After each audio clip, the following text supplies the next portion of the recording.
আসসালামু আলাইকুম রহমতুল্লাহ। সবাই কেমন আছেন? আশা করি সবাই ভালো আছেন ইনশাল্লাহ। তা আজকে যে ভিডিওটা নিয়ে আসলাম, তো ভিডিওটা এই যে কন্ট্রোলারটা খুললাম, কন্ট্রোলারটা সমস্যা ছিল যে আপনার মোটরে সারে মোটর পিক আপ ধরত। তো আসলে এটা কী সমস্যা হয়েছিল সেটা আপনাদেরকে অবশ্যই দেখাবো। তো আজকে দেখাচ্ছি, এই যে দেখেন হলুদ তারটা এবং সবুজ তারটা, এই দুইটা তার পুরো এক জায়গা হয়ে গেছে। আর এটা পোড়ার কারণটা হলো একটা ক্যান্ডেসটা শর্ট হওয়ার কারণে।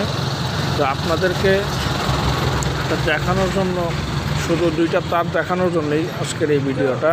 তো এটা কিসের জন্য পড়ছে, তো এটা অবশ্য ইনশাল্লাহ আবার সামনে ভিডিওতে আপনাদেরকে দেখানোর চেষ্টা করব। তো আপনারা সবাই ভিডিওটা দেখা সবাই লাইক কমেন্ট শেয়ার করেন।